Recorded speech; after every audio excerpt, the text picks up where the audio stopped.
Oke, baik. Assalamualaikum warahmatullahi wabarakatuh.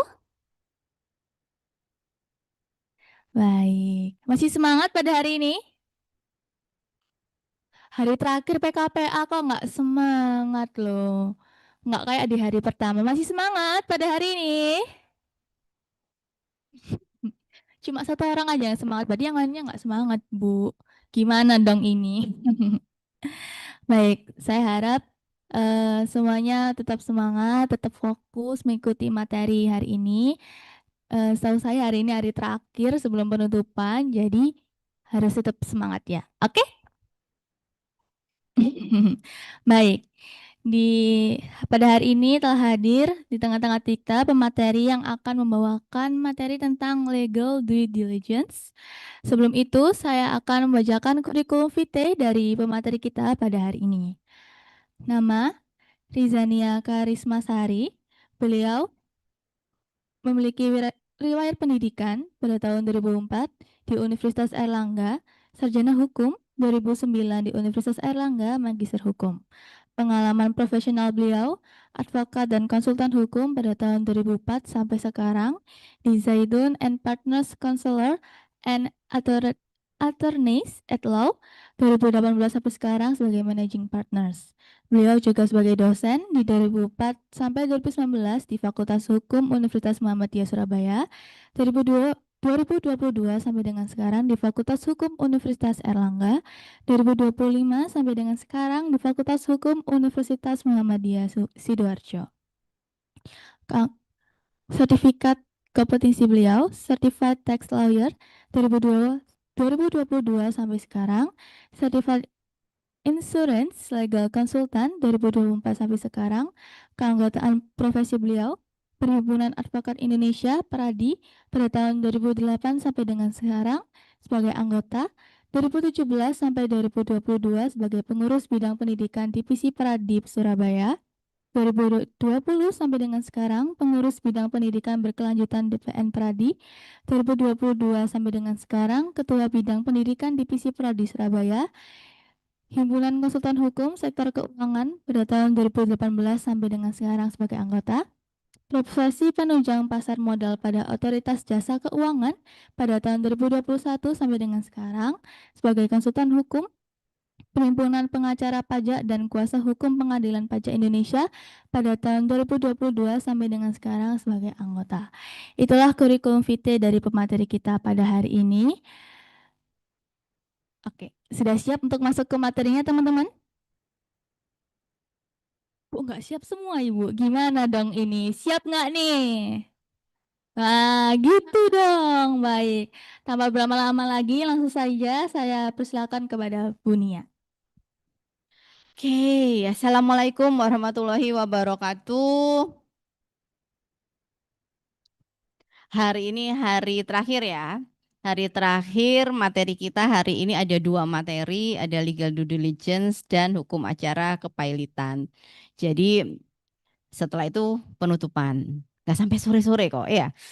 Jadi saya berharap ini masih pagi, jangan lemes-lemes, ayo diskusi. Jadi materi saya ini saya akan sampaikan materi, tetapi ketika di tengah-tengah nanti Bapak, Ibu, Emas, Mbak, kalau ada pertanyaan monggo bisa langsung ditanyakan, nanti bisa dibantu sama Mbak moderator yang cantik ya. Udah ada yang cantik-cantik masih masa belum bersemangat nih sama Mbak Yobel sebagai moderatornya. Oke, kita mulai. Bismillahirrahmanirrahim. Ini untuk yang di apa namanya? Di Zoom dengar ya suaranya ya? Suara saya maksud saya.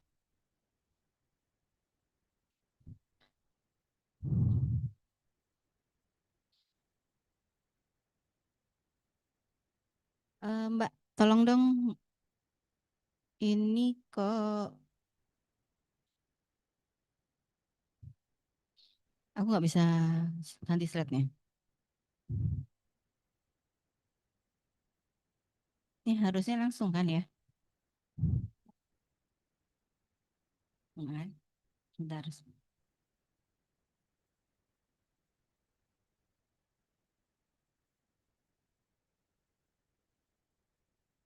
Oke, bisa.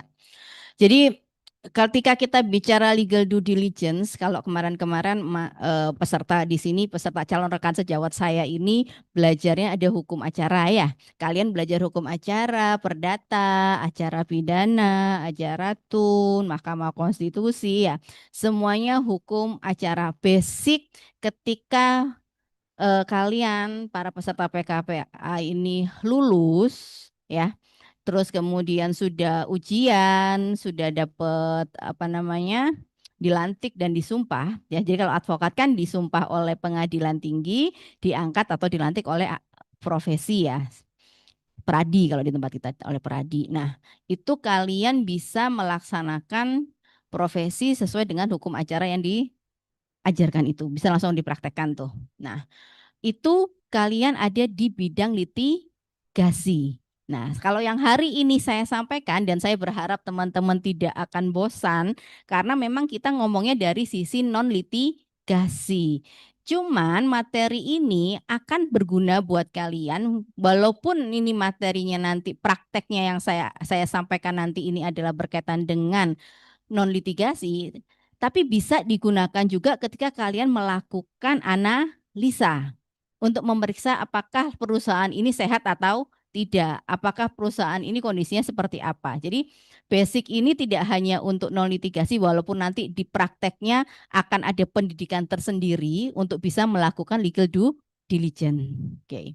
Nah, jadi kalau di situ saya tulis menurut standar profesi HKHSK. Apa sih HKHSK? Himpunan Konsultan Hukum Sektor Keuangan.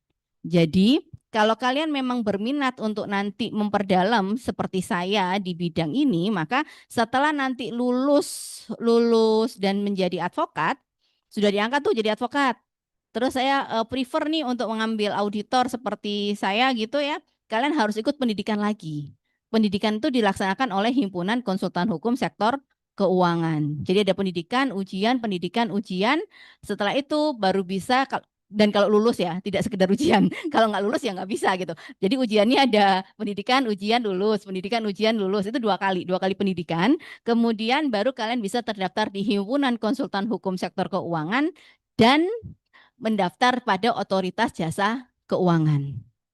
Jadi yang saya sampaikan nanti ini secara global utuh untuk kita melakukan legal due diligence sesuai dengan standar di HKHSK atau di sektor keuangan. Kalau tidak di sektor keuangan gimana, Bu? Nah, kalian bisa ambil dari sini. Artinya gini, ketika melakukan audit, melakukan opini secara sederhana, memang untuk perusahaan tertutup itu memang tidak harus terdaftar di HKHSK.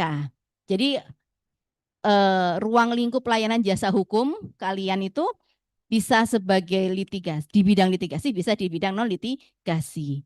Tetapi kalau untuk di sektor keuangan dan itu untuk perusahaan-perusahaan terbuka maka harus terdaftar di HKHSK dan Otoritas Jasa Keuangan. Nah, kalau menurut standar profesi HKHSK maka kegiatan pemeriksaan secara saksama dari segi hukum yang dilakukan oleh konsultan hukum. Jadi yang kita lakukan itu kita meriksa tuh, tapi kita meriksa cuma dari segi hukum, namanya juga legal due diligence, legal dari sisi hukum. Terhadap suatu perusahaan atau objek transaksi. Jadi objeknya itu perusahaan.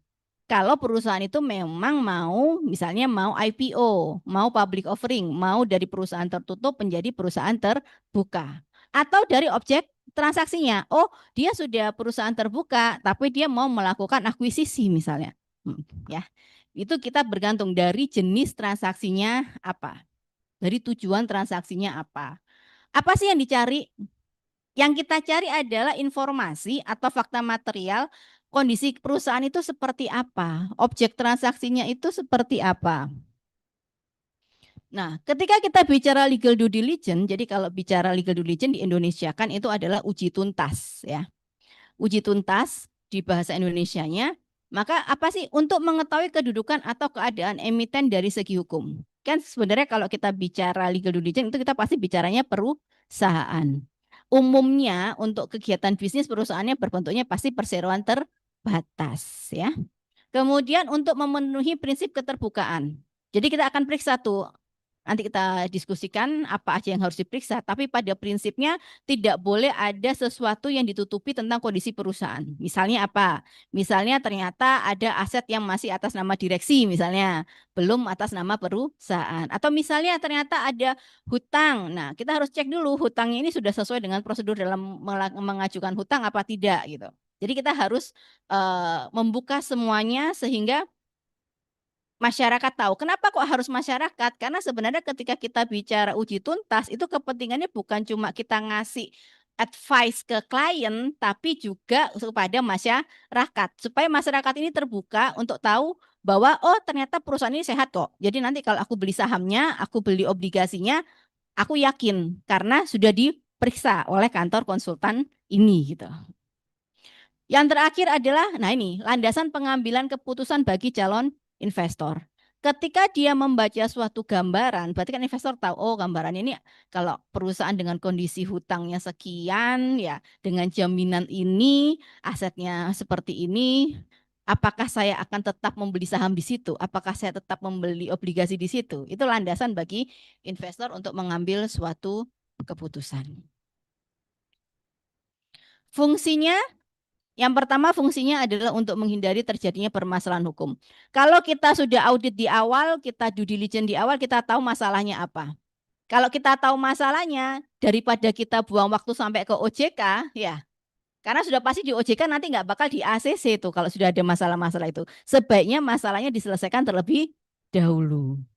Kemudian kalau kita sudah tahu masalahnya dan sudah diselesaikan, itu akan menghindari pemborosan anggaran. Karena setiap transaksi itu ada biaya. Kemudian bahan rujukan untuk yang selanjutnya. Oke, nah jadi kalau kita bicara uji tuntas atau legal due diligence, kita bicaranya ada 2 tahapan ya. Kalau teman-teman semuanya sering dengar namanya legal audit atau pemeriksaan hukum, maka di legal due diligence kita lakukan dua-duanya. Legal audit dan legal opinion. Nah, sekarang baru dua-duanya itulah yang disebut dengan legal due diligence. Dan dua-duanya itu tidak terpisahkan. Enggak mungkin kalian bisa bikin legal opinion tanpa melakukan legal audit terlebih dahulu. Ya.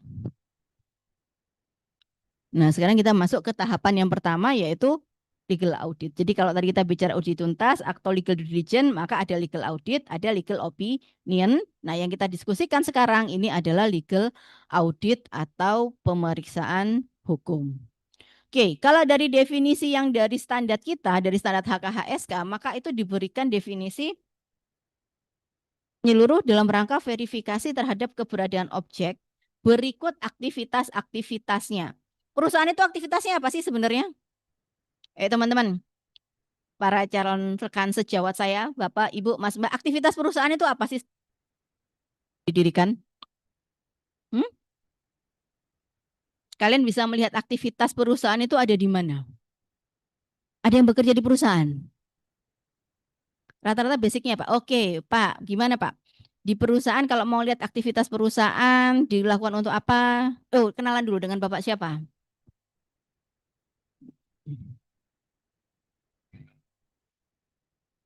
Oh, mic-nya Mbak.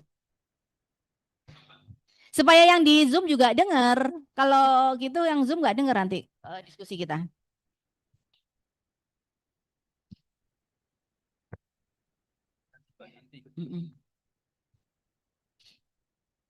Terima kasih Bu. Kebetulan saya kerja di perusahaan. Setiap hari apa yang dilakukan di perusahaan ya yang pertama itu melakukan pekerjaan apa yang dilakukan oleh karyawan Bu. Di situ kita melihat aktivitas setiap hari. Ada beberapa perbagian apa saja yang dilakukan oleh karyawan. Baik dari karyawan mulai helper sampai kepala bagian sampai staff manager itu ada perbagiannya masing-masing. Jadi setiap hari itu kita bagi tugas mulai dari manajer, staff, helper, operator. Disitulah aktivitas setiap hari pekerjaannya dilakukan di suatu perusahaan, Bu. Terima kasih. Itu saja yang saya sampaikan, Bu. Jadi ketika kita bicara tadi yang dikatakan Bapak tadi aktivitas itu sebenarnya kan aktivitas mulai dari manajer, helper, staf, perbagian. Tujuan utamanya kan itu untuk melaksanakan maksud dan tujuan dari perusahaan itu sendiri kan.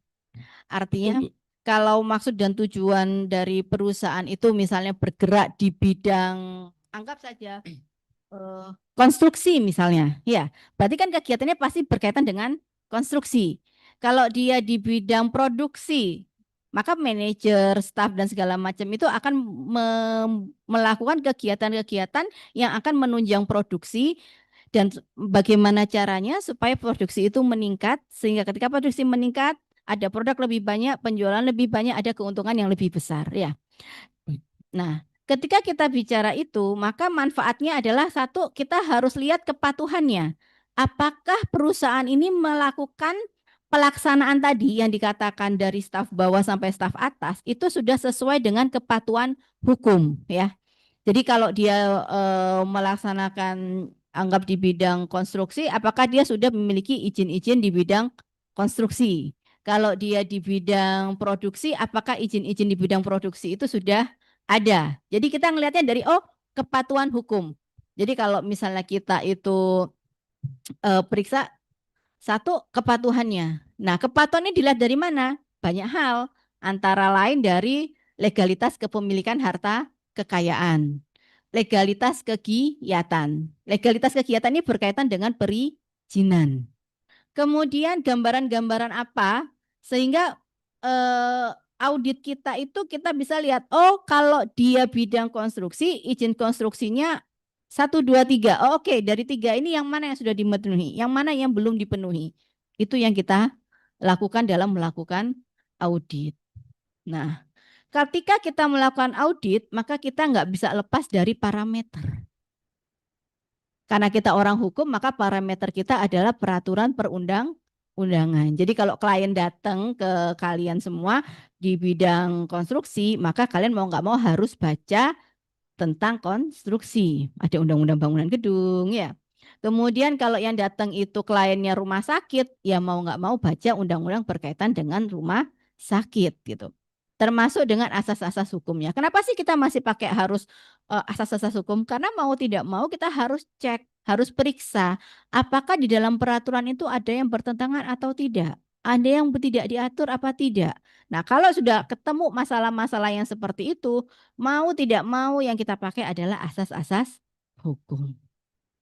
Oke, jadi prinsipnya di dalam uji tuntas atau legal due diligence yang dilakukan melalui legal opinion dan legal audit dan legal opinion, maka kita ada prinsip keterbukaan. Semuanya harus dibuka, jangan ada dusta di antara kita semua gitu ya. Kalau nggak apa-apa, maksudnya sehat nggak sehat sampaikan, tapi nanti kan di akhir kita akan memberikan solusi bagaimana supaya perusahaan itu menjadi sehat gitu. Kemudian prinsip materialitas yang harus kita lihat adalah apakah transaksi ini masih dimungkinkan apa tidak dari nilai materialitas yang dari aset perusahaan, dari kemampuan perusahaan untuk melakukan transaksi. Oke, syarat pemeriksanya ahli di bidangnya, ya. Yang jelas kalau ahli di bidangnya maka dia harus sudah terdaftar kalau dia memang di sektor keuangan terdaftar di HKHSK dan di OJK Otoritas Jasa Keuangan independen. Salah satu yang membuat saya memilih untuk di sisi ini sebagai seorang sarjana hukum adalah kita independen objektif, ya. Karena apa? Karena ya tadi saya sampaikan kita tidak bekerja hanya untuk memberikan pemeriksaan terhadap perusahaan milik klien, tetapi kita ada kewajiban untuk memberikan yang sebenarnya kepada masyarakat, gitu. Kemudian kita harus bersikap profesional karena di bidang ini kita tidak bekerja sendiri. Jadi kalau di bidang ini kita bekerja bareng-bareng sama notaris, kita bekerja bareng sama akuntan publik, kita kerja bareng sama appraisal yang semuanya terdaftar di Otoritas Jasa Keuangan. Nah, ini ruang lingkupnya kita. Jadi objeknya apa sih Bu Nia dari tadi ngomongnya periksa. Apa sih objeknya? Nih yang kita periksa nih. Kita periksa aspek organisasi dan manajemen perusahaan, kita periksa sumber dayanya, transaksinya, kemudian masalahnya. Jadi kita harus tahu apa sih anggaran dasarnya, bagaimana permodalannya, susunannya. Ini objek pemeriksaan. Oke, kita mulai dari yang pertama dulu. Anggaran dasar perusahaan perseroan terbatas. Apakah teman-teman di sini mayoritas sudah pernah melihat anggaran dasar? Yang sudah pernah melihat tolong angkat tangan. Pak, sudah Pak, sudah pernah lihat? Iya, Bu. Iya, apa aja Pak yang diatur di anggaran dasar? Yang diatur di anggaran dasar itu mulai ada aktivitas kerjaan, mulai aturan dari waktu jam kerja di situ juga diatur, Bu, di anggaran dasar perusahaan, dan dimasukkan di situ jenis-jenis biaya-biaya perusahaan, Bu, ada di situ. Kalau di perusahaan, Bu. Terima kasih, Bu. Oke, yang lain ada yang udah pernah lihat anggaran dasar? Belum. Kalau belum saya tunjukkan nih. Mau ditunjukin apa enggak? Ini pagi-pagi kok sudah lemes sih. Ayo bangun. Hello, wake up. Udah pernah lihat belum? Belum. Oke, coba kita diskusikan. Jadi Pak, kalau kita bicara, jadi aturan mainnya adalah kalian harus paham anggaran dasar. Kalau mau lakukan audit, mau lihat perusahaan ini sehat apa enggak, ada yang pengen bikin usaha enggak sih di sini? Selain menjadi advokat, nanti aku pengen punya perusahaan gitu. Ada enggak? Ada enggak? Oke, nah maka kalau pengen punya perusahaan mau nggak mau kan kalian harus tahu kan, harus tahu saya harus mulai dari mana untuk membuat perusahaan, gitu kan? Nah, kita mulai dari pendirian. Jadi kalau perusahaan yang ingin kalian pasti, jadi kalau di Indonesia itu ada yang namanya badan usaha berbadan hukum, badan usaha non badan hukum. Ya, dua-duanya, oke kita bicara dulu dua-duanya. Maka tujuannya orang berusaha itu kan pasti ingin mendapatkan keuntungan, ya kan? Ada profit, ya. Apa bedanya badan usaha berbadan hukum dan badan usaha non badan hukum?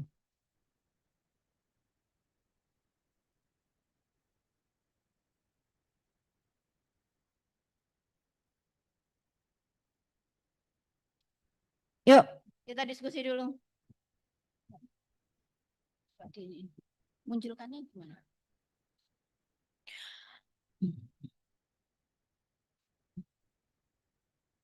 Yuk, badan usaha berbadan hukum, badan usaha non badan hukum. Kalau kita ngomong legal audit, apakah audit itu dilakukan hanya untuk perseroan terbatas, Bu? Tidak. Ya, audit bisa dilakukan juga untuk bentuk badan usaha yang lain selain perseroan terbatas. Nah, sebelum saya masuk ke perseroan terbatas, walaupun nanti akan membahas lebih dalam perseroan terbatas, kenapa? Karena umumnya yang kita gunakan atau yang kita gunakan untuk berusaha untuk mencari keuntungan itu adalah perseroan terbatas. Dan audit pun mayoritas adalah perseroan terbatas. Tapi sebelum ke situ yuk kita diskusi. Kalian masih ingat nggak apa itu badan usaha yang berbadan hukum dan badan usaha non badan hukum? Oke, apa itu? Sisi mbak cewek nih. Renata. Ya, kalau yang berbadan hukum tuh kayak PT, koperasi, terus kalau yang non badan hukum tuh kayak CV, firma gitu. Jadi kalau yang berbadan hukum itu kurang satu tadi disebutin. Ada PT, koperasi, ya, yayasan.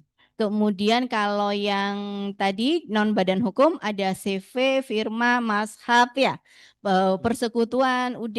Nah, sekarang kita diskusikan dulu. Apa bedanya badan usaha berbadan hukum dan non badan hukum? Karena nanti ketika kita audit, dua-duanya kita harus tahu bedanya gitu loh. Mulai dari proses pendiriannya, kalian nggak akan bisa melakukan audit kalau kalian belum paham konsep badan usaha berbadan hukum dan badan usaha non badan hukum. Kalau kalian audit, oh oke, aku audit yang bentuknya yayasan, maka dokumen apa saja yang harus saya minta, ya kan? Kalau saya audit PT badan usaha non badan hukum, maka dokumen apa saja yang harus saya minta? Oke, bedanya apa? Ya Pak, silakan Pak. Begini, Bu, apa namanya? tadi belum dijelaskan definisi yang berbadan hukum apa, yang tidak berbadan hukum apa itu dulu ya. Harus dijelaskan dulu, itu yang pertama. Yang kedua, saya menanyakan yang di awal tadi menjelaskan ada perusahaan terbuka dan perusahaan tertutup. Nah, definisinya apa? Saya belum jelas juga, Bu. Seperti itu, terima kasih. Jadi mau dijelaskan dulu baru nanti kita mengerti, Bu. Terima kasih. Ya, ini kita lagi diskusi nih Pak. Kita lagi diskusi badan usaha berbadan hukum dan badan usaha non badan hukum. Cuman kalau kita belum mengerti definisinya nggak bisa, Bu.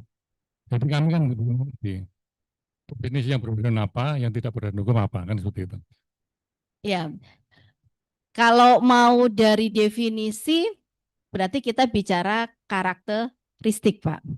Nah, makanya kita diskusikan karakteristik. Ketika kita bicara badan usaha, artinya badan usaha. Kita bicara dari awal dulu deh. Badan usaha ya. Basicnya awal adalah badan usaha. Maka badan usaha adalah sebuah organisasi ya yang didirikan memang untuk melaksanakan suatu kegiatan ya. Apakah kegiatan itu memperoleh keuntungan atau tidak bergantung dari jenis badan usahanya. Sudah? Oke. Kita bicaranya, maksudnya non badan usaha gimana? Kalau kita bicaranya legal due diligence, pasti kita periksanya badan usaha, Pak. Kalau non, jadi gini, kita bicara dari atas lagi deh. Subjek hukum, ya. Ketika kalian bicara subjek hukum, kalian mengenal berapa jenis subjek hukum? 2. Ya. Naturally person, orang, maka orang itu adalah orang perorangan, ya. Dan yang kedua, dia juga dianggap orang, tapi bentuknya adalah badan usaha. Maka kalau Bapak bilang non badan usaha, subjek hukum cuma ada 2, Pak. Badan usaha atau orang perorangan. Baru setelah kita bicara badan usaha, terbagi lagi menjadi badan usaha berbadan hukum, badan usaha non badan hukum. Makanya kalau kita bicara badan usaha, definisinya tadi ditanyakan, pasti itu bentuknya organisasi. Ada pendiriannya, ada pendaftarannya, ada yang mewakili badan usaha untuk bertindak. Bicara definisi ya, masih definisi badan usaha. Sudah? Sampai di sini? Ada yang mau tanyakan untuk badan usaha dulu nih? Nggak ada ya? Lanjut. Setelah kita bicara subjek hukum, orang perorangan, badan usaha. Turun ke bawah lagi, badan usaha berbadan hukum, badan usaha non badan hukum. Tadi sudah dijelaskan jenisnya. Maka badan usaha yang berbadan hukum ada PT, koperasi, yayasan. Di yang non badan hukum ada CV, firma, mazhab, persekutuan dan lain-lain ya. Oke, tadi minta definisinya sih dari si Bapak nih. Nah, ketika kita bicara definisi, sebenarnya kita bisa kembalikan kepada definisi yang saya sampaikan tadi berkaitan dengan badan usaha. Ya Pak ya. Karena definisinya sebenarnya sama. Bentuknya adalah harus berorganisasi yang didaftarkan, didirikan dengan akta notaril, berdasarkan hukum Indonesia gitu. Nah, terus kita sekarang bicara bedanya. Bedanya apa? Oke, dengan Mas siapa nih? Boleh pinjam?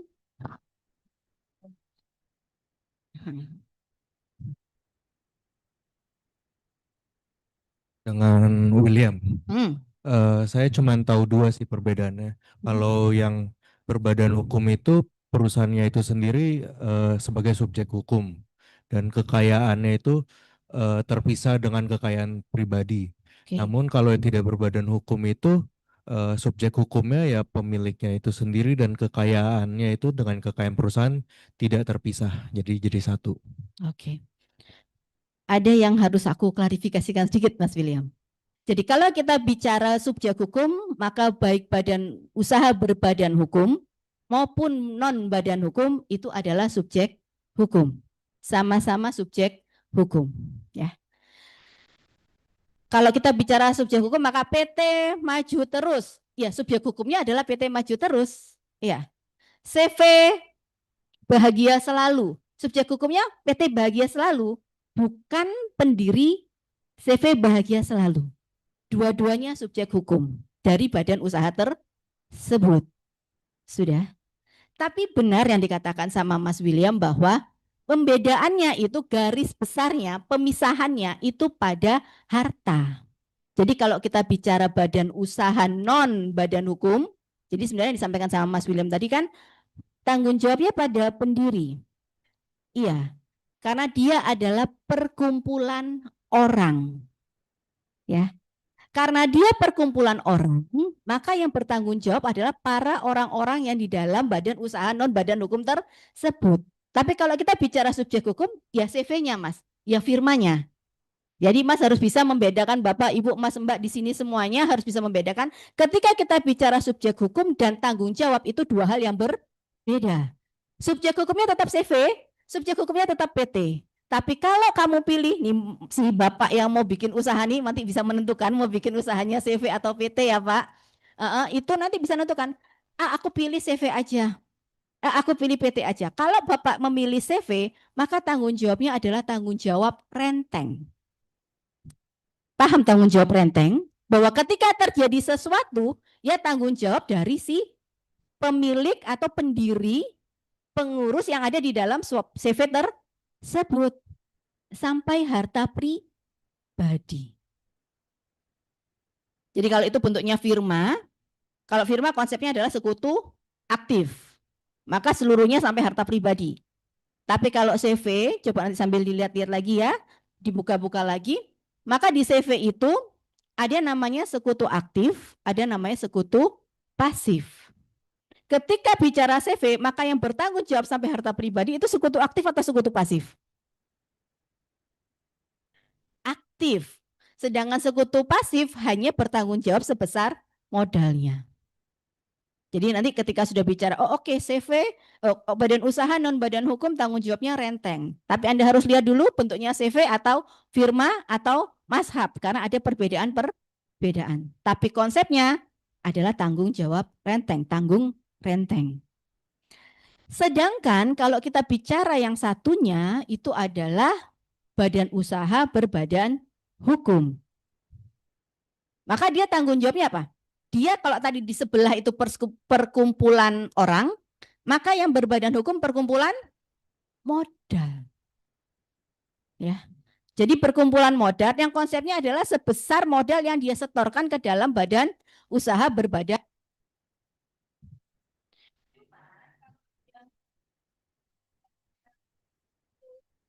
Cuman kalau misalnya dia berbentuk yayasan, yang harus jadi catatan adalah dia bersifat sosial.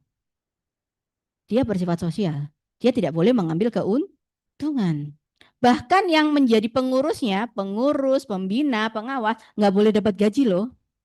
Kecuali itu karyawan yang menjalankan administrasi, karyawan di dalam yayasan, dia bisa mendapatkan gaji. Tetapi untuk pembina, pengurus, pengawas itu tidak bisa. Kemudian perseroan terbatas. Maka kalau konsepnya perseroan terbatas adalah sebesar modal yang disetorkan walaupun nanti kita akan diskusikan ada pengecualian. Bisa menjadi tidak lagi menjadi tanggung jawabnya si pemegang saham sesuai modalnya karena ada yang dia langgar. Atau ada dalam masa-masa tertentu yang tidak bisa itu dianggap sebagai tanggung jawab secara tanggung jawab perseroan tetapi menjadi tanggung jawab pribadi baik dari direksi, komisaris maupun pemegang saham. Oke, ada yang mau ditanyakan sampai di sini? Kenapa saya harus menjelaskan ini? Karena ruang lingkup nanti ketika kalian melakukan audit itu tidak hanya perseroan. Seluruh badan usaha baik yang badan hukum maupun non badan hukum. Saya pernah melakukan audit yayasan ketika yayasan itu ternyata mendapatkan bantuan dari luar negeri. Jadi ternyata luar negeri memberikan dana melalui Kementerian Keuangan. Dari Kementerian Keuangan masuk ke bank milik pemerintah. Ya, dari bank pemerintah dikirim ke rekening yayasan hibah. Tapi ternyata pelaksanaan hibah itu tidak dilaksanakan. Ya terpaksa kita melakukan audit. Yang diaudit apa? Apakah hanya alirannya? Tidak. Yang kita audit mulai dari yayasannya, kegiatannya, sampai penggunaan dananya. Walaupun kita hanya dari sisi hukum. Saya tidak melihat, saya melihatnya ada perjanjiannya enggak? Oke, ternyata hibah ini digunakan untuk pembangunan gedung, misalnya. Ya. Ada perjanjiannya nggak dengan kontraktor? Ada perjanjiannya nggak dengan pengawas? Terminnya bagaimana? Nah, kita lihat dari sisi hukum, dari sisi perjanjian.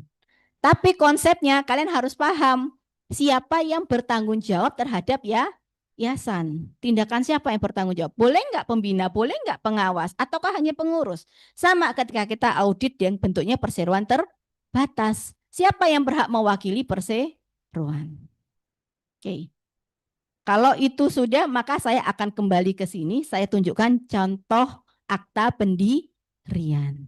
Akta pendirian perseroan terbatas. Saya harus mulai dari akta pendirian. Karena akta pendirian itu adalah anggaran dasar pertama kali bagi suatu perseroan terbatas.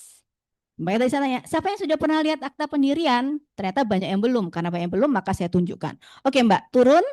Ketika kita bicara akta pendirian, maka bentar. Naik dulu, bentar. Maaf Mbak, naik dulu. Nah, ada nama PT-nya, ada nomornya, ada nama notarisnya. Turun ke bawah, maka di situ ada nama-nama siapa sih yang menghadap. Jadi kalau kalian mau bekerja sama membuat perseroan yang namanya badan usaha, maka tidak mungkin dilakukan sendiri kecuali kalau itu PT perorangan. Tapi PT perorangan itu sifatnya dengan syarat-syarat tertentu, yaitu untuk UMKM. Nah, sekarang kita lihat ke bawah Mbak, ke pasal 1. Coba dilihat di pasal 1, apa sih yang diatur? Nah, kebablasan. Pasal 1 itu pasal 2. Oke, pasal 1. Nah, kalau kita bicara lihat, maka saya lihat, apa sih yang harus diatur? 1, namanya apa? Tempat kedudukannya di mana? Itu identitas kalian loh. Sama seperti nama kalian siapa, lahir di mana, ya kan?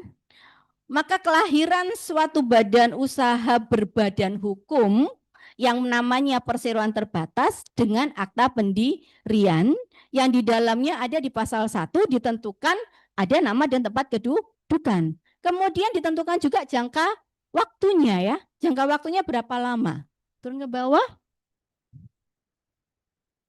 Nah, ini yang saya bilang ketika kita bicara aktivitas-aktivitas tadi, maka aktivitas perseroan itu tidak boleh lepas dari pasal 3 akta pendirian. Jadi kalau teman-teman audit nanti lama-lama nanti akan hafal sih di pasal mana menentukan kegiatan itu. Oh, di pasal 3 kita buat pasal 3. Kenapa saya bilang ini sangat penting? Jadi kalau tadi ada penjelasan aktivitas staf, aktivitas manajemen, maka itu pasti akan menunjang yang namanya maksud dan tujuan ini. Nah, kalau di contoh ini, di contoh yang kita tampilkan ini, dia bergeraknya di bidang konsultan dan konstruksi. Artinya apa? Dia tidak boleh mengurus perizinan di luar maksud dan tujuan di akta pendirian. Ya. Jadi nanti kalau kalian melakukan audit akan terus membaca akte, akan terus membuka perizinan-perizinan itu. Ya. Nah, itu butuh daya tahan mata dan daya tahan mengetik. Itu tidak semua orang bisa loh, gitu ya. Makanya nanti kalau memang saya hanya memberikan gambaran. Kalau pekerjaan di litigasi pasti akan banyak dengan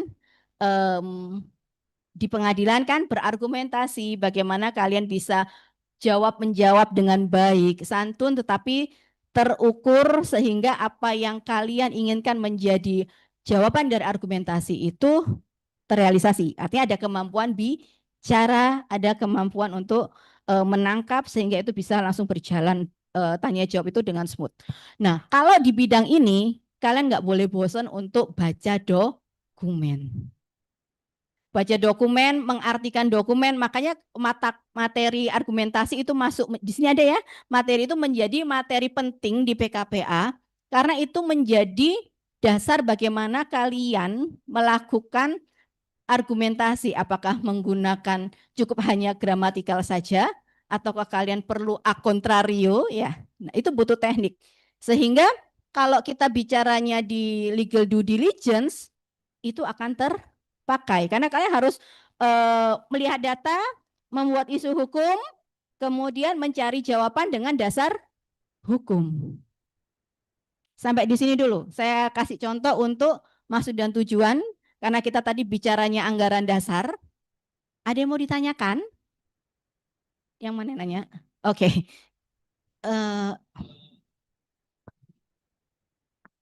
Setiap kali Ada perubahan anggaran dasar, Bu. Apakah akte itu tetap menuju ke akte yang pendiriannya yang awal tadi ya, Bu? Oke. Setiap kali kita ada perubahan anggaran dasar seperti itu, Bu. Oke. Mbak Yobel, aku tolong dibantu dibukakan Undang-Undang PT, bisa di-searching deh Undang-Undang PT, nanti dibukakan di pasal 21.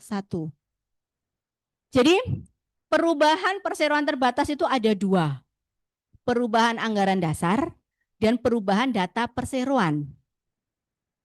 Kalau yang dirubah itu adalah anggaran dasar, maka dia akan menggantikan anggaran dasar pada akta pendirian. Oke. Maka yang berlaku adalah anggaran dasar yang terbaru. Makanya kalau ada perubahan anggaran dasar, kita lihat anggaran dasar ini merubah pasal berapa. Kalau ternyata dirubah semua, ya, maka kita mengikuti perubahan semua yang terakhir. Tapi kalau yang dirubah hanya pasal 3, yang dirubah hanya pasal tertentu saja, maka untuk yang perubahan hanya pasal tertentu saja. Yang lainnya tetap ikut pada anggaran dasar yang sebelumnya. Tapi saya selalu menyarankan supaya pada setiap klien saya, kalau melakukan perubahan anggaran dasar, walaupun hanya satu pasal yang dirubah, sebaiknya dituangkan ulang di dalam satu akta. Jadi misalnya merubah pasal 3 yang seluruhnya akan menjadi berbunyi sebagai berikut. Kenapa? Supaya kalau kemana-mana yang dibawa ya cuma satu akta saja. Enggak, kalau kalian cuma merubah pasal 3 selesai. Artinya kan pasal yang lain tetap ikuti perubahan yang akta yang sebelumnya kan. Mau nggak mau kemana-mana bawanya 2 akta. Bisa 3 akta. Saya selalu menyarankan bahwa sebaiknya langsung dalam satu akte. Karena apa? Karena anggaran dasar itu adalah aturan main. Ya. Jadi kalau kalian bekerja di perusahaan, satu yang dipegang apa? Undang-undang PT. Yang kedua adalah anggaran dasar. Nah, anggaran dasar inilah nantinya, oke, coba digedein, Mbak. Jadi, oke, sebelum kita ke pasal 21, di situ kan disebutkan perubahan anggaran dasar tertentu harus mendapat persetujuan menteri. Jadi kalau Bapak tanya perubahan anggaran dasar itu harus dapat persetujuan menteri. Kalau berbadan hukum, bentuknya apa? Kalau mau ngomong, oh PT ini sudah berbadan hukum, kalian produknya apa?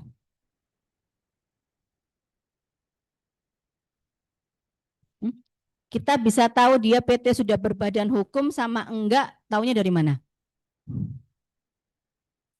Akte pendirian itu menunjukkan proses pendirian, belum menunjukkan dia berbadan hukum.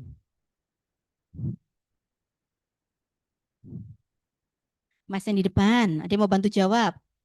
Tahu PT berbadan hukum dari mana?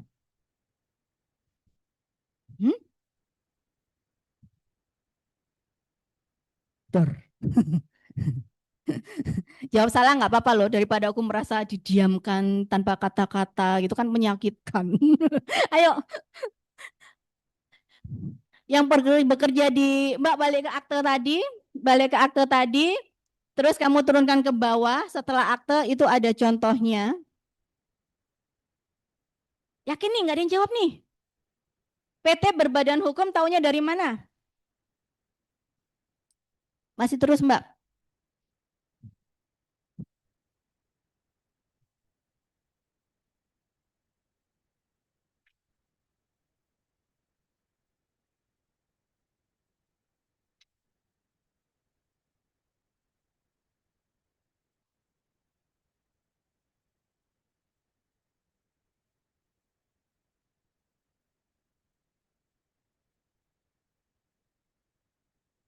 Sudah dapat jawabannya?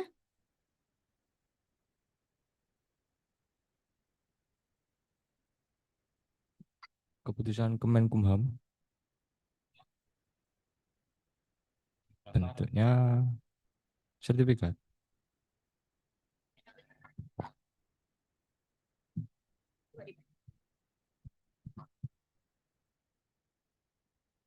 Yang mana?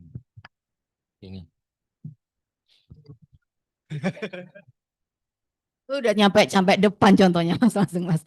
Jadi bentuknya adalah keputusan kalau ini karena tahun 2018 namanya keputusan Menteri Hukum dan HAM. Kalau sekarang menterinya siapa? Menteri Hukum saja ya, karena Menteri Hukum dan Menteri HAM sekarang dipisah ya. Jadi kalau kita audit kita harus menuliskan, jadi kalian baca, kalian tuangkan ya kan? Kalau saya bahasa awam saya adalah apa sih bedanya audit sama opini? Audit itu kalian memotret. Oke, dokumen ini PT ini didirikan tahun sekian, pemegang sahamnya ini, modalnya ini, pengesahannya ini. Jadi bentuknya adalah pengesahan. Nah, pengesahan ini seumur hidupnya PT cuma ada 1 kali pada saat dia disahkan sebagai badan hukum. Jadi bukan bentuknya sertifikat ya, SK. Jadi bentuknya adalah surat ini pengesahan. Turun ke bawah Mbak. Keputusan Menteri Hukum dan HAM memutuskan mengesahkan pendirian. Jadi Pak, kalau tadi Bapak jawab itu adalah hanya akta pendirian, dia belum berbadan hukum. Ya. Tadi kita bicara ada persekutuan modal, ada persekutuan orang, ya. Maka bedanya badan usaha non badan hukum, tanggung jawabnya renteng, tanggung renteng. Kalau si badan usaha berbadan hukum berdasarkan modal, tanggung jawabnya tanggung jawab yang terpisah berdasarkan modal. Nah, di situ disebutkan mengesahkan pendirian badan hukum, bla bla bla bla, turun ke bawah. Nah, ditetapkan di Jakarta 11 Juni 2018, ditandatangani, terus ada barcode-nya. Dah, itu contohnya. Pertanyaan saya, apakah SK ini, pengesahan ini, keputusan tata usaha negara?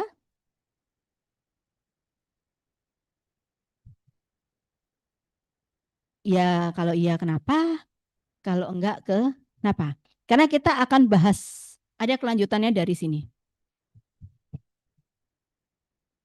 Yuk, pagi-pagi yang semangat.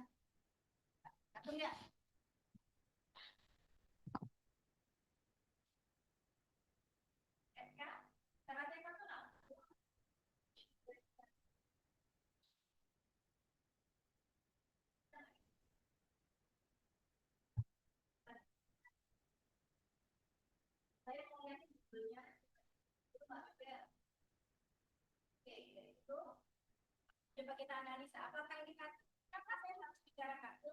Kalian adalah calon advokat.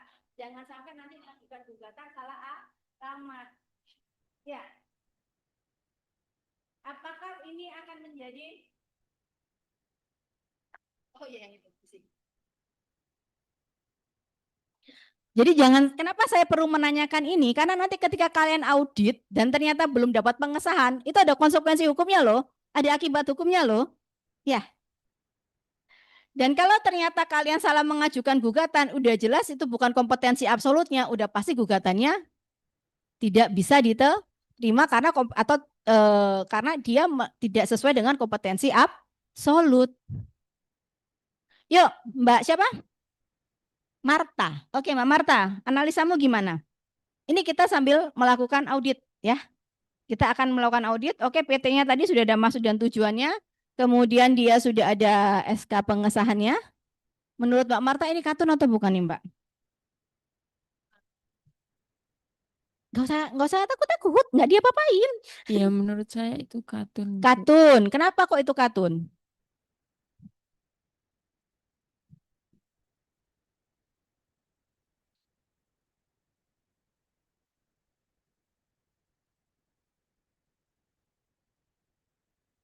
karena keputusan yang dikeluarkan menurut KUHP dan KUHP. Kalau kita bicara kalau kita bicara perseroan, kita bicaranya pidana atau perdata? Ruang lingkupnya perdata, Mbak. Oh, benar. Ye.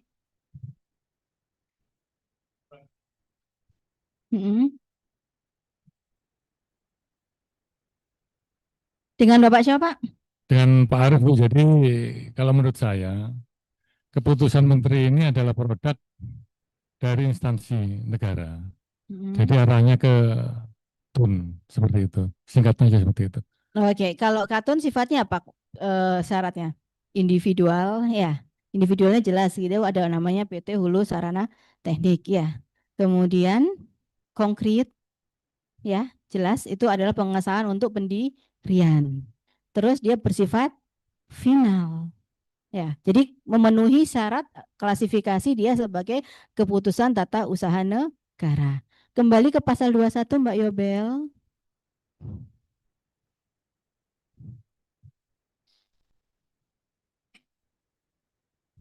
Nah, tadi kita bicara pengesahan hanya 1 kali. Jadi nanti kalau kalian lakukan audit, maka kalian harus pastikan di situ tertulis sudah mendapatkan pengesahan kapan, tanggal berapa, ya. Terus tadi dari Pak, mohon maaf, Pak siapa? Sunandar. Nah, Pak Sunandar tadi bilang, Bu, kalau perubahan anggaran dasar. Nah, sekarang kita bicara ke perubahan. Perubahan anggaran dasar tertentu harus mendapat persetujuan menteri. Berarti ini ada produk menteri lain dong, selain pengesahan. Nah, Mbak coba turun lagi ke akte yang tadi, turunkan lagi, cari contoh persetujuan.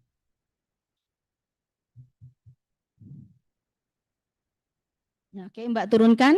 Nanti itu di bawahnya ada akte, terus setelah akte ada contoh persetujuan. Terus. Ke bawah lagi.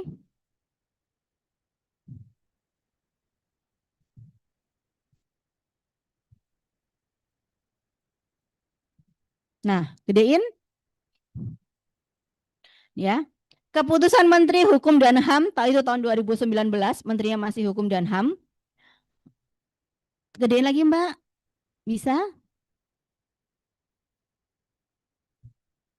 Nah, tentang persetujuan perubahan anggaran dasar perseroan. Oke, jadi nanti kalau kalian ada mau beli tanah, mau PT-nya mau beli tanah, PT-nya mau ngutang, ya boleh apa enggak, itu dilihatnya di perubahan anggaran dasar yang terakhir. Terus dicek apakah perubahan anggaran dasar itu sudah mendapatkan persetujuan.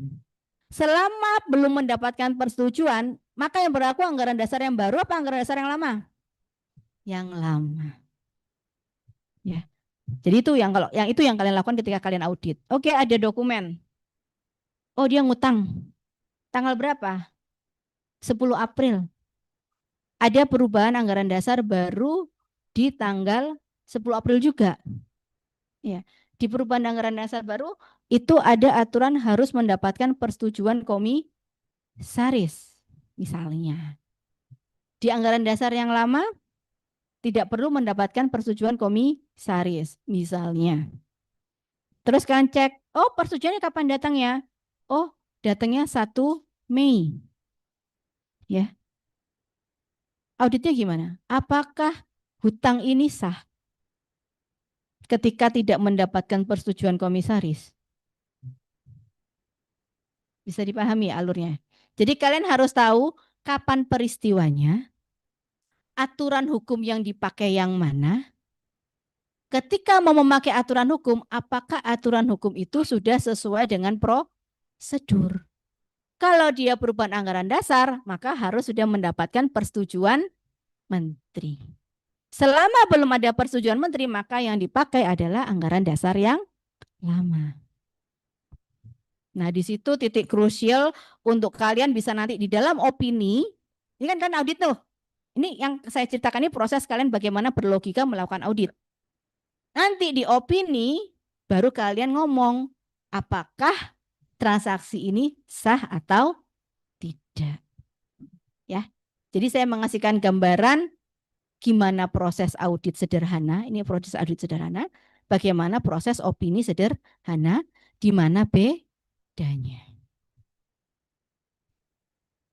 Oke. Ini contoh persetujuan. Turun ke bawah.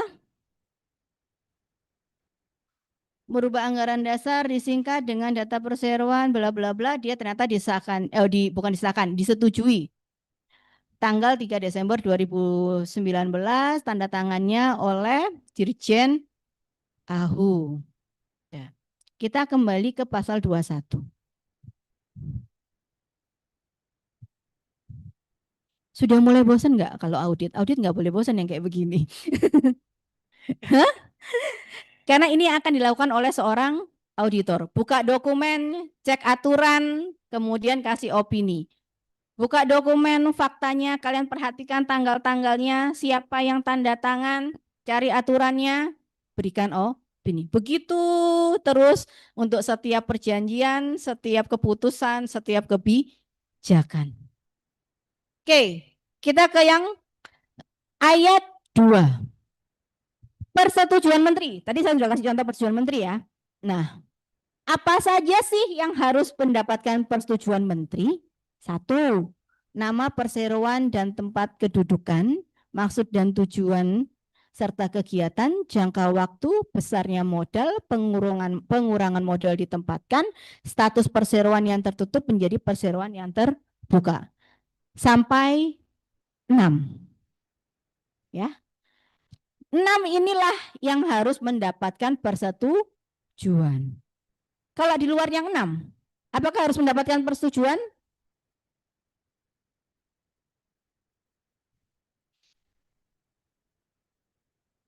Tidak. Kenapa kok tidak?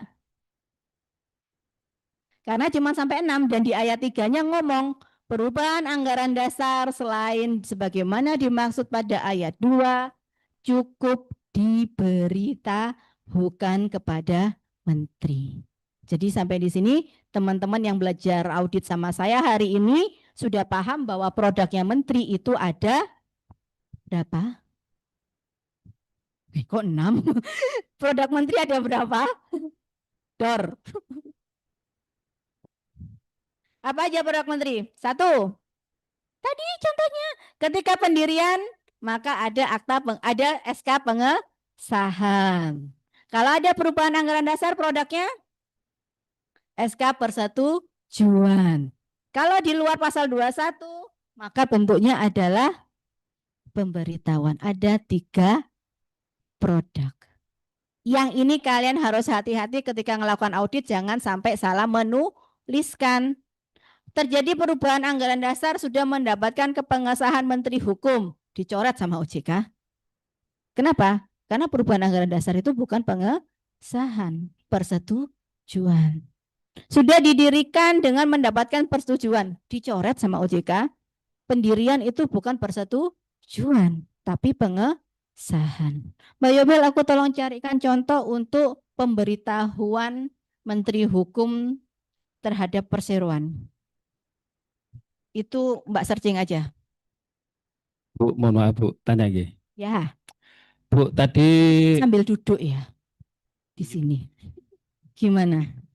ini Bu, tadi itu di perusahaan itu kan menggunakan SK Kementerian yang mengeluarkan menteri. Ya, menteri.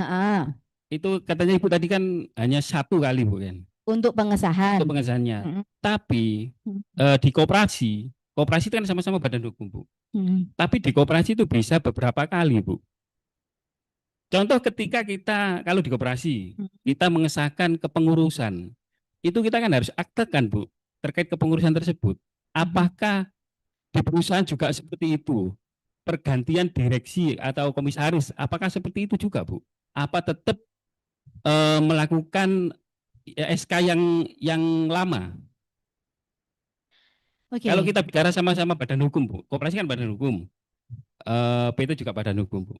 Ya, jadi walaupun sama-sama badan hukum, mereka punya undang-undang masing-masing. Ya, jadi tadi saya sampaikan yayasan maka tunduk pada undang-undang yayasan, karakteristiknya beda. Tadi kan bersifat sosial, bla bla bla tadi. Kemudian ketika kita bicara koperasi, maka ada undang-undang koperasi. Nah, kita bicaranya yang sedang kita bahas ini. Kenapa saya memilih banyak fokus di perseroan? Karena memang untuk transaksi-transaksi lebih banyak di perseroan. Undang-undang yang kita pakai adalah Undang-Undang 40 tahun 2007. Nah, di Undang-Undang 40 tahun 2007 tadi saya sudah sampaikan ada dua perubahan secara garis besar. Perubahan anggaran dasar dan perubahan data perseroan. Pengesahan cuma 1 kali, Pak, pada saat pendirian. Kalau Bapak nanya tentang perubahan, apa namanya? Mbak balik ke pasal 21. Sabarin Mbak Yobel. Terima kasih sudah dibantu. Kita ke pasal 21 nih, karena ada pertanyaan dari Pak Sunandar.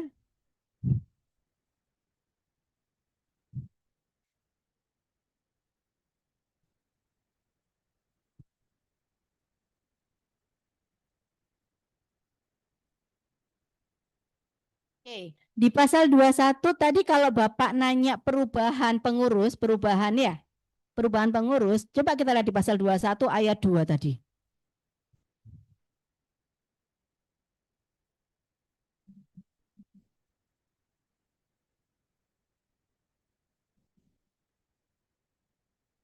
Nah, digedein dong. Apakah di pasal 21 ayat 2 ada tulisan perubahan pengurus, Pak?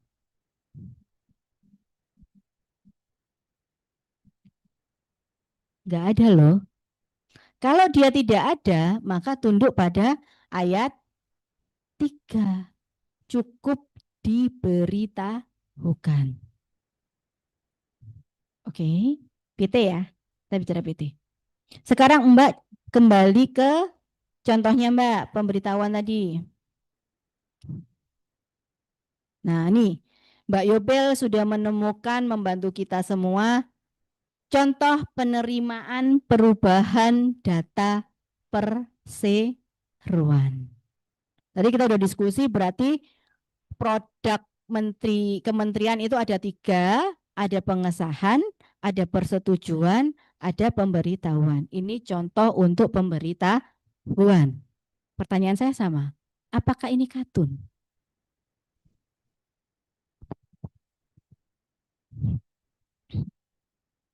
Ada yang mau bantu jawab? Yuk, bangun. Masih pagi. Apakah ini katun? Bagaimana kalian menganalisa ini? Tadi kita sudah syaratnya katun apa? Individual, final, konkret gitu ya. Termasuk katun. Mas siapa? Mas Akbar. Jadi Mas Akbar, Mas cocok dengan pendapat beberapa ahli administrasi. Jadi ahli administrasi bilang itu katun. Dan sampai sekarang beberapa teman dosen saya bilang, Mbak ini kok iso sih Mbak, nggak pernah kamu ajukan sesuatu tak? Kenapa kok ini bisa begini? Karena coba dilihat di bagian bawah, turun ke bawah Mbak Yobel. Terus, kebanyakan. Nah, dicetak pada tanggal sekian, daftar perseroan sekian, gedein lagi bisa nggak? Pemberitahuan ini hanya merupakan keterangan, bukan produk tun. Ya. Nah ini makanya saya harus jelasin jangan sampai kalian salah melakukan gugatan. Karena walaupun sama-sama produknya keluaran Menteri Hukum, ini saat itu adalah Menteri Hukum dan HAM, tapi dia berbeda. Walaupun Mas Akbar tadi yang katakan Mas Akbar tadi dari teman-teman hukum administrasi, dosen-dosen administrasi bilang ini tun loh. Kenapa kok bisa kayak gini? Kok secara sepihak mengatakan itu bukan katun? Tapi kalau itu dibawa sebagai bukti ke pengadilan negeri, dia pasti akan ditolak karena jelas tertulis bahwa di situ adalah bukan tun. Ya, jadi nanti kalau ada sengketa, makanya saya bilang dari awal kan ini memang pekerjaan non litigasi. Tetapi ketika kalian sengketa itu masuk bagian dari pekerjaan litigasi. Maka ketelitian itu penting. Ternyata di bawah paling kecil ya. Jadi kalau kalian coba keseluruhan itu tulisannya kecil loh ya. Yaitu ngomongnya itu tun. Maka kalau ada ini sengketanya majunya ke pengadilan tata usaha negara. Saya sampai di sini. selesai menjelaskan audit berkaitan tentang akta pendirian, ya, yang membahas tentang proses pendirian, ada pengesahan, perubahan anggaran dasar ada persetujuan, perubahan data perseroan itu pemberitahuan. Sampai di sini ada yang mau ditanyakan? Kalau nggak ada, saya lanjutkan. Nggak ada? Nggak mau nanya dikasih mic loh Mas, dipaksa nanya. Nggak apa-apa sih kalau nggak ada yang mau nanya. Oke, sekarang kita balik ke pengesahan. Tadi kita bicara bahwa perseroan terbatas itu berbadan hukum kalau dia mendapatkan pengesahan. Dengan Pak siapa? Heri. Oke, aku sama Pak Heri bikin perusahaan. PT-nya apa Mas enaknya Mas? Oke. Saya dan Pak Heri bikin PT Sukajaya. Oke. Pak Heri direktur, saya komisaris. Tapi saya 60% ya Pak, Bapak 40% aja. Saya 60%, Pak Heri 40%. Kita bidangnya produksi, mau bikin, saya pengennya nanti kita punya toko yang gede, tapi untuk pertama kali kita akan produksi baju misalnya. Oke. Didirikan tanggal 1, tanggal merah ya. 1 Januari tanggal merah. Tanggal 2 Januari kita bikin akta pendirian. Kita bikin akta pendirian 1 Januari, kita tanda tangan.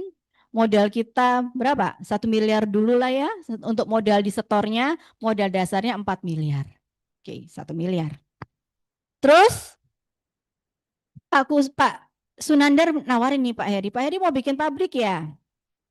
Saya punya kain dengan harga yang lebih murah nih. Oke. Tadi kita tanda tangannya pendiriannya 2 Januari ya Pak Heri. Oke. Pak Heri bilang, oke berapa Pak Sunandar? Oke, kita transaksikan 500 juta dulu, DP 200 juta. Bisa dikirim kapan Pak? Dikirim tanggal 5 Januari. Janjinya Pak Sunandar. Oke. Kirimlah DP itu tanggal 3 Januari. Sudah? Ditunggu sampai 10 Januari, barangnya nggak dikirim. Ya. Dia bilang maunya kirimnya 5 Januari. 10 Januari tunggu-tunggu nggak dikirim tuh. SK pengesahan turun di 1 Februari. Bapaknya ditelepon-telepon nggak ngangkat. Ya kan? Pak Heri bilang sama saya, Bu, saya sudah tanda tangan perjanjian untuk kirim kain, tapi saya sudah DP, tapi nggak datang barangnya. Ada perjanjiannya Pak Heri? Ada. Saya lihat perjanjiannya. Yang tanda tangan Pak Heri sama Pak Sunandar. Tadi kita sudah bicara apa itu badan hukum, tadi kita sudah bicara apa itu tanggung jawab renteng, kita sudah bicara persekutuan modal, kita sudah bicara persekutuan orang. Pertanyaan saya, ketika itu didirikan 2 Januari, transaksi tanda tangannya itu 3 Januari, janjinya dikirim 5 Januari, sampai 10 Januari nggak dikirim, SK pengesahannya itu 1 Februari. Pertanyaan saya, siapa yang bertanggung jawab ketika terjadi kerugian? Tempat dan waktu saya persilakan. Yuk kita diskusi. Siapa yang tanggung jawab? Yang mana yang jawab? Akbar. Yang tanda tangan. Kenapa Bar? Kok yang tanda tangan? Berdirinya sudah Mas, dengan akta pendirian. Maka kalau, nah ini, pilihan kata ketika kalian membuat legal opinion itu amat sangat penting.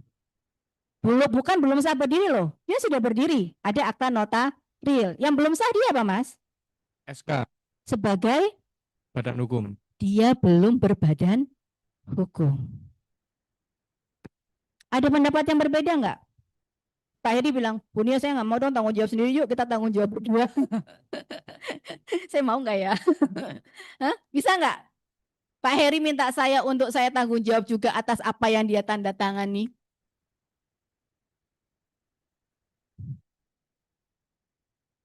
Mbak tolong ke Undang-Undang PT pasal 14. Bisa nggak? Karena kadang-kadang kan kalau pebisnis itu, dan banyak sekali klien saya pebisnis itu yang dipikir adalah cuan. Ya, gimana dapat untung harga murah, nanti produksi dapatnya duitnya banyak. Tapi ketika ternyata gak dibayar, barangnya gak dikirim, wes baru datang ke kita. Ini bedanya, kalau pengalaman saya bedanya investor-investor yang tidak didampingi dari awal oleh lawyer ya. Dan ini merupakan salah satu bagian layanan jasa hukum yang bisa kalian pilih. Pendampingan mulai dari pendirian, kerjasama itu adalah salah satu pekerjaan yang menurut saya cukup menyenangkan daripada harus ke pengadilan. Kalau saya loh ya. Kenapa? Kalau di pengadilan kan nunggunya lama. Ya, sidang itu dimulai kalau hakimnya lengkap, panitera lengkap, lawannya datang. Kalau lawannya baik-baik kita bisa janjian. Mas, aku ada sidang loh di PA. Nanti kita ketemu di PN agak siang bisa ya? Oke Mbak. Gitu. Kenapa? Karena kita sama-sama menghargai waktu, nggak pengen saling nunggu. Tapi kalau lawannya berasa musuh, kadang-kadang ada lawyer yang, halo kita tuh rekan sejawat loh. Yang bermasalah adalah klien, bukan kita gitu. Ya, walaupun kita punya kepentingan membela kepentingan klien masing-masing. Tapi saya sering bertemu dengan, tapi nggak di Surabaya. Kalau di Surabaya alhamdulillah mungkin karena kita sama-sama pernah di Surabaya gitu, jadi lebih enak untuk komunikasi walaupun kita lawan. Tapi kalau kita sudah banyak di Jakarta itu beberapa kali sangat menjiwai sekali mereka dengan sebagai musuh gitu ya. Jadi susah untuk komunikasi. Nah, itu sangat membuang waktu. Makanya saya memilih udahlah, aku nggak bisa dengan ritme pekerjaan yang seperti itu. Tapi itu kembali lagi pada kalian ya. Passion kalian di mana, kesabaran kalian seperti apa, perhitungan waktu bagaimana. Saya lebih memilih di proses di pekerjaan yang auditor. Walaupun saya juga menerima, tapi tidak sebanyak pekerjaan-pekerjaan auditor. Oke, balik lagi. Dari jawaban Mas Akbar, ada jawaban yang lain? Sepakat sama Mas Akbar semua? Oh, diralat. Belum. Oke, dari satu orang dengan dua pendapat. Silakan Mas. Kalau berdasarkan Undang-Undang PT pasal 14 ayat 1 itu kan menyebutkan kalau memperoleh status badan hukum hanya boleh dilakukan semua anggota direksi bersama-sama semua pendiri serta semua anggota komisaris. Nah, berarti dalam kasus ini ya Mas Heri dengan Bu Rizania bersama-sama harus bertanggung jawab. Oke. Kalau gitu. Ada yang lain jawabannya? Jadi memang benar kalimatnya ada kunci. Jadi kalau kalian baca undang-undang, baca pasal, itu kan kalian harus paham unsur-unsur pasal. Harus tahu kuncinya di mana sih gitu. Coba kita baca. Perbuatan hukum atas nama perseroan yang belum memperoleh status badan hukum. Jadi tadi yang dilakukan Pak Heri tadi kan belum dapat tuh persetujuan pengesahannya. Pengesahannya hanya boleh dilakukan oleh semua anggota direksi bersama-sama semua pendiri serta semua anggota komisaris dan mereka bertanggung jawab secara tanggung renteng atas perbuatan hukum tersebut. Yang harus dicari lebih dahulu apa? Apakah saya otomatis bertanggung jawab bersama-sama? Hanya boleh dilakukan oleh semua anggota direksi. Jadi yang dilakukan yang pertama kali itu hanya boleh dilakukan, baru di bawahnya ada konsekuensinya. Kalau itu dilakukan bersama-sama, maka mereka semua bertanggung jawab. Nah, kalau ternyata Pak Heri jalan sendiri nggak nanya ke saya, apakah bisa dikatakan saya bersama-sama dengan Pak Heri? Tidak. Ini yang harus kalian lakukan audit. Pak Heri, pada waktu Bapak tanda tangan, apakah Bunia sudah memberikan persetujuan? Konteks bersama-sama itu ada dua. Saya tanda tangan bersama-sama, walaupun sebenarnya komisaris tidak punya hak untuk itu, karena yang menjalankan perusahaan itu adalah direksi. Fungsi komisaris adalah pengawasan. Ataukah ada persetujuan tertulis karena ini belum berbadan hukum?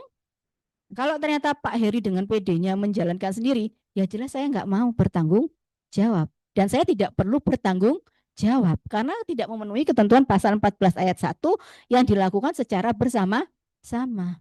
Tapi ketika Pak Heri telepon, Bu Nia ini ada murah banget nih dari Pak Sunandar nih, kita ambil ya nih, kalau enggak ini lepas nih, gitu. Terus aku bilang, oke Pak. Terus saya bikin surat, oke, setuju, maka saya bisa bersama-sama. Bagaimana? Ini saya bilang tadi, kita ketika audit, baca faktanya, baca aturannya, gunakan argumentasinya, baru kita ngomong legal opinion-nya. Gampang ya? Salah. Kalau kalian terlatih terus, kalian bakal hafal sih pasal-pasal di Undang-Undang PT, bakal hafal pasal-pasal di anggaran dasar, aturan main suatu perseroan. Ada yang mau ditanyakan? Ke pasal 3. Sekarang jam.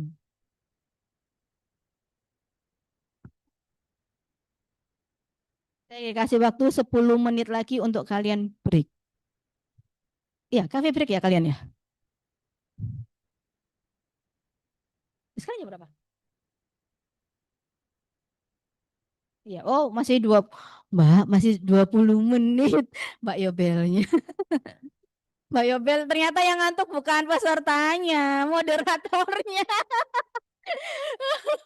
Gangguan. Oke, kita maafkan Mbak Yobel yang hilaf ya. Oke. Ya, Akbar, kenapa? Saya mau tanya Bu, terkait pasal 14 tadi kan Ibu menjelaskan kalau ada pembatasan tanggung jawab di situ. Bila bergerak bersama-sama maka baik direksi maupun komisaris bisa dipertanggungjawabkan, namun bila direksi bergerak sendiri maka direksi saja. Berarti di situ berlaku asas strict liability.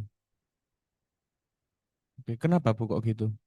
Kan sebenarnya direksi itu bertanggung jawabnya kolektif kolegial seharusnya. Ya. Kan gini. Jadi ketika suatu perusahaan itu oke, satu direksi nggak masalah, berarti hanya direksi aja. Tapi ketika itu ada 3 direksi nih misalnya, maka satunya pasti kan direktur utama. Terus misalnya yang satunya direktur keuangan, satunya direktur operasional, misal. Tapi semua itu sifatnya adalah kolektif kolegial, bersama-sama menjadi tanggung jawab direksi. Kalau itu sudah berbadan hukum, Mas. Ini kan kita ngomongnya belum badan hukum. Selama dia belum badan hukum, maka dia masih apa? Badan usaha. Makanya saya mulai tadi dari subjek hukum, habis subjek hukum ngomongnya badan usaha, habis ngomong badan usaha, baru kita ngomong badan usaha berbadan hukum sama badan usaha non badan hukum. Nah, sekarang Mas coba lihat ya. Di pasal 3 itu menjadi lebih jelas, Mas. Oke. Pak, bisa digedein lagi nggak, Mbak? Oke, pemegang saham perseroan tidak bertanggung jawab secara pribadi atas perikatan yang dibuat atas nama perseroan dan tidak bertanggung jawab atas kerugian perseroan melebihi saham yang dimiliki. Kalau dari contoh tadi siapa pemegang sahamnya? Ibu dan Mas Heri. Oke, saya 60%, Heri 40%. Maka kalau seandainya tadi Heri ternyata Mas Herinya tadi itu sudah ngomong sama saya kan, dan kita sama-sama pemegang saham, ya, walaupun belum berbadan hukum, kalau itu sudah berbadan hukum lebih gampang karena tanggung jawab kerugian itu adalah walaupun dia tanda tangan karena sudah berbadan hukum, saya menjadi tanggung jawab 60% karena sebesar modal ya, dan dia 40%. Tapi coba dilihat di ayat 2-nya. Ketentuan sebagaimana dimaksud pada ayat 1 tidak berlaku apabila 1. Persyaratan perseroan sebagai badan hukum belum atau tidak terpenuhi. Ini loh Mas. Belum dipenuhi. Jadi kalau saya tidak bertanggung jawab, ya karena ada ketentuan saya dilindungi di pasal 3 ayat 2 huruf A. Jadi kalau tanya, kenapa? Ya karena memang ada perlindungan. Ada perlindungan di pasal, jadi nanti kalau kalian melakukan audit, berdasarkan ya ketentuan pasal 3 ayat 2 Undang Junto pasal 14 ya Undang-Undang PT, maka baru kalian uraikan argumentasinya bagaimana. Karena argumentasi itu harus ada dasar hukumnya.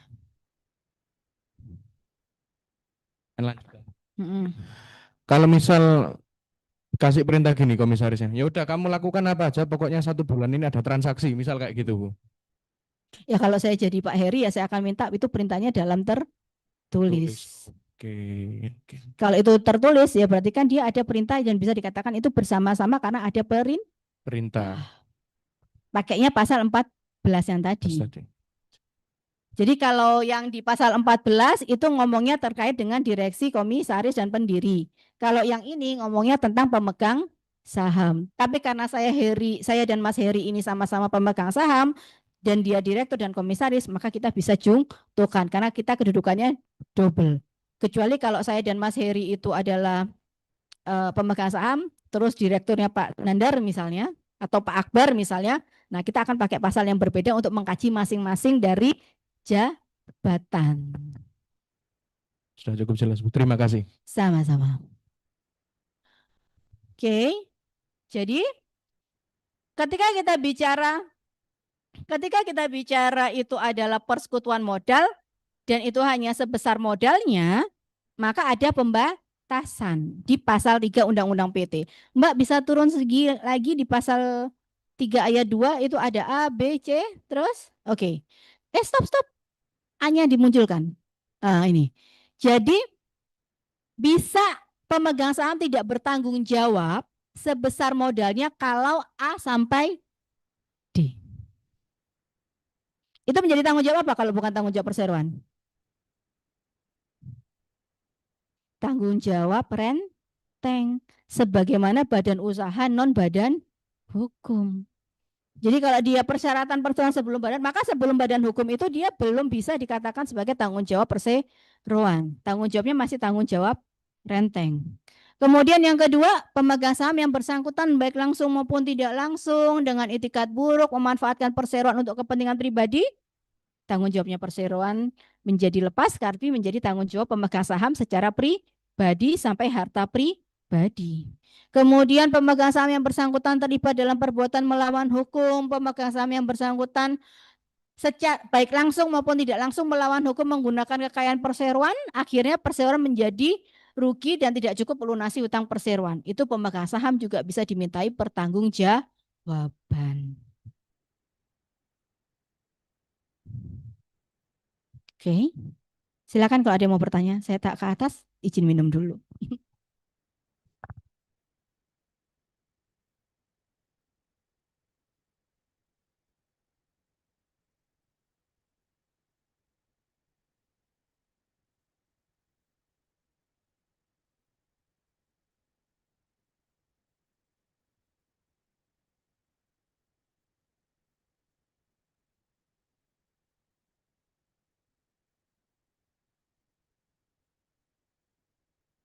Kita bahas itu baru yang poin 1 loh. Loh ini kok nggak muncul?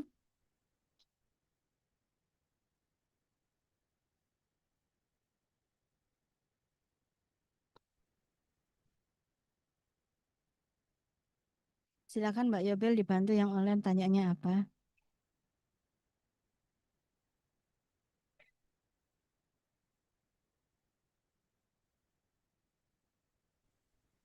Ya, jadi yang kita diskusikan tadi baru sampai anggaran dasar dan perubahan. Tapi belum selesai juga sih anggaran dasar dan perubahan. Izin bertanya, Ibu. Silakan.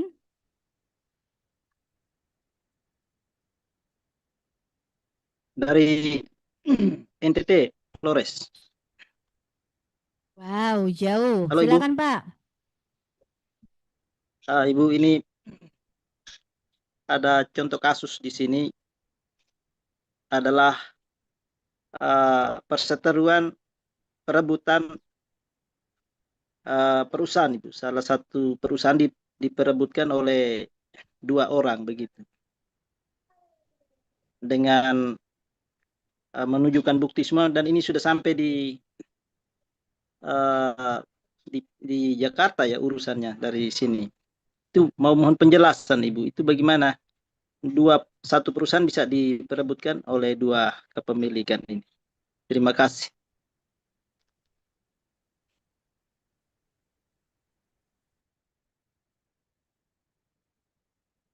Saya harus tahu dulu nih Pak, satu perusahaan diperebutkan itu siapa yang memperebutkan, antara siapa sengketanya. Tadi kan kita sudah jelaskan tuh ada pemegang saham, ya kan?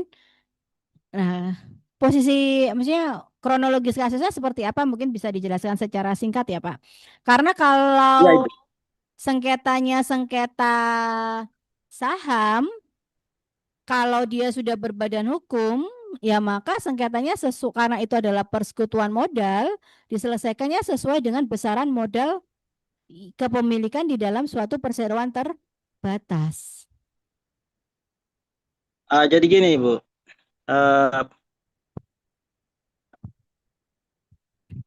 pemilik perusahaannya, komisarisnya di sini sudah meninggal. Nah, yang diperebutkan ini adalah ahli warisnya. Ahli warisnya ini Ibu. Yang diperebutkan apa Pak? Jadi yang diperebutkan perusahaannya ini Ibu, status kepemilikannya. Ini apakah yang waktu itu juga tidak ada wasiat dari pemilik perusahaannya, namun anak-anaknya saling berebutan itu Ibu. Dengan jasa hukumnya masing-masing, dari notarisnya juga masing-masing, untuk mengesahkan kepemilikannya. Yuk teman-teman yang di sini semua yang di offline dan online coba kita lakukan analisa ya. Fakta yang dikasih sama Pak Emil adalah ada perebutan di dalam suatu perusahaan. Saya tanya, perebutan apa? Perebutan ahli waris. Berarti kan ini Pak Emil, benarkah ini perebutan kepemilikan ahli waris atas perusahaan tersebut? Ya, betul Ibu. Benar. Betul. Nah, kalau kalian mau melakukan audit, apa yang kalian periksa lebih dulu dari perusahaan ini? Ini langsung dikasih contoh PR sama Pak Emil nih. Oke, tadi kita udah bicara, ada pemegang saham, ada direksi, ada komisaris, ya. Kemudian ada berbadan hukum. Oke, anggap saja PT ini sudah berbadan hukum. Ya. Terus ada pemegang sahamnya Pak A, Pak B, Pak C. Oke. Terus yang meninggal Pak A, gitu Pak Emil. Yang meninggal Pak A, dia punya anak 4 misalnya. Ya. Terus si Pak A ini adalah pemegang saham 60%, Pak B 20%, Pak C 20%. PT suka-suka gue gitu. PT SSG ini terus anaknya Pak A itu berebut gitu Pak Emil. Ya, benar Ibu. Oke. Terus mau diselesaikan bagaimana? Teman-teman yang harus audit apa dulu nih? Yuk sambil kenalan yuk. Aku tadi cuma kenalnya Pak Akbar, Pak Heri, Pak William, Pak Sunandar. Oke, yang lain. Silakan. Sambil kenalan, nggak diapa-apain, salah juga nggak apa-apa. Ayo. Yang harus kalian minta dokumennya. Jadi ketika kita bicara audit, yang saya sampaikan di sini ini dari yang objek pemeriksaan ini adalah untuk audit lengkap.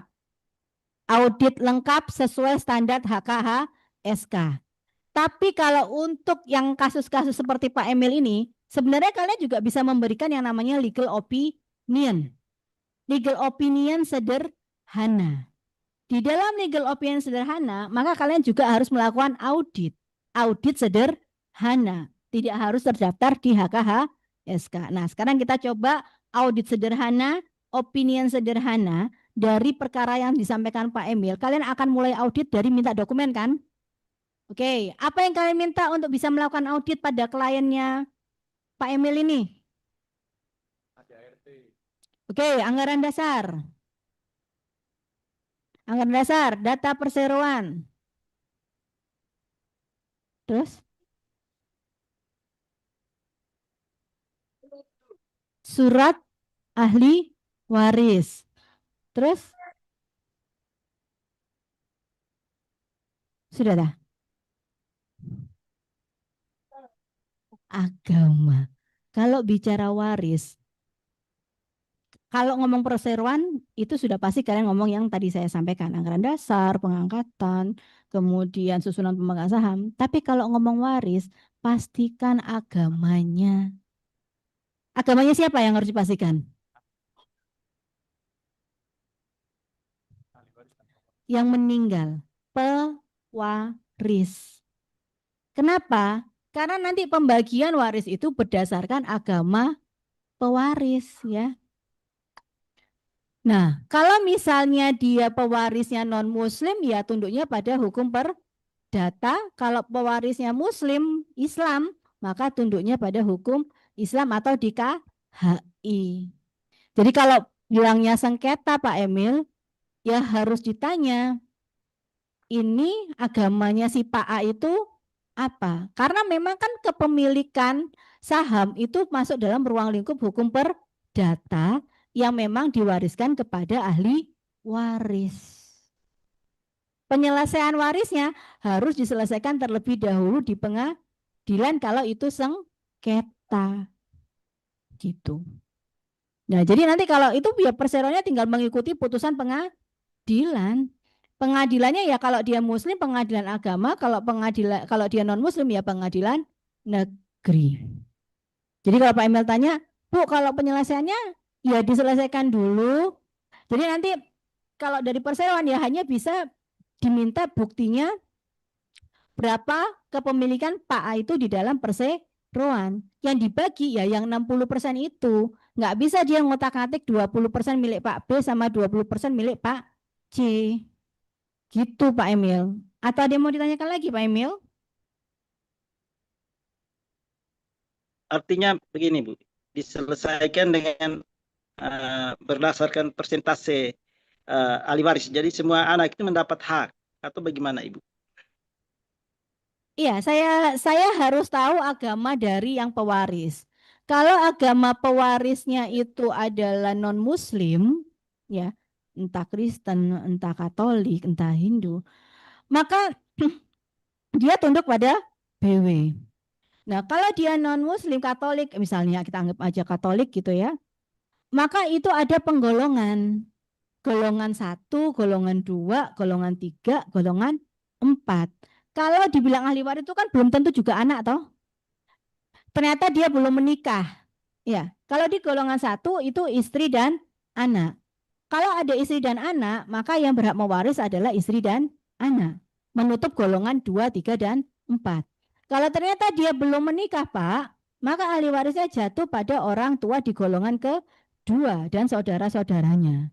Jadi kalau Bapak tanya ke saya, apakah ahli waris mendapatkan warisan? Mendapatkan warisan, iya. Tapi besarannya dan pembagiannya bergantung agamanya, satu. Yang kedua, bergantung kalau dia non-muslim, bergantung dia golongan keberapa. Golongan 1, 2, 3, atau 4. Kalau dia muslim pun, itu harus dilihat siapa saja ahli warisnya. Walaupun di muslim mewaris secara bersama-sama. Orang tua, pasangan, dan anak itu mewaris bersama-sama berdasarkan berdasarkan perhitungan di KHI karena beda-beda. Kalau ibu berapa, kalau ada anak 2, kalau misalnya anaknya laki dan perempuan ada 2:1. Jadi kalau pertanyaan Bapak hanya sampai apakah ahli waris mendapatkan hak atas saham? Iya, karena saham itu diwariskan kepada ahli waris. Masalah besaran, maka itu kita masuk ke ruang lingkup pembagian waris yang harus dilihat dari agamanya dan siapa saja ahli warisnya. Kalau di ahli warisnya, pewarisnya muslim, di dalam KHI itu yang non-muslim, ada anaknya yang berbeda agama dan bukan muslim, maka dia tidak berhak atas warisan. Gitu Pak.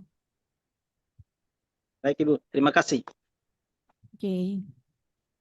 Monggo Mbak Bel, aku serahkan kurang 2 menit nih untuk coffee breakmu. Silakan. Ibu mau izin tanya. Oke, Mbak siapa? Renata. Kalau misalnya tadi kan kalau misalnya si anaknya berbeda agamanya dari si pewarisnya, tapi di dalam wasiatnya tertulis, apakah tetap dihitung sebagai pewaris atau tidak? Ya, jadi kalau itu ada wasiat, maka bisa mendapat, tapi bukan waris namanya jadinya. Ya, jadi namanya adalah wasiat wajibah. Jadi wasiat wajibah itu diperbolehkan.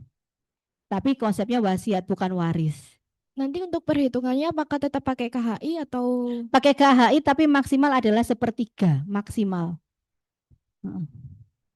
Terima kasih, Ibu. Iya.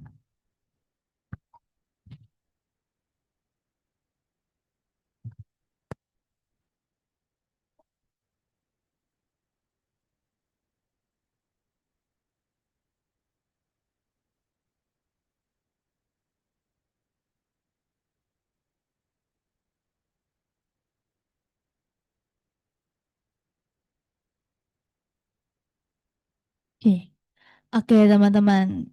Ini sebelum lanjut ke sesi 2, pasti teman-teman pada bosen kan, Bu? Terus ngantuk pasti.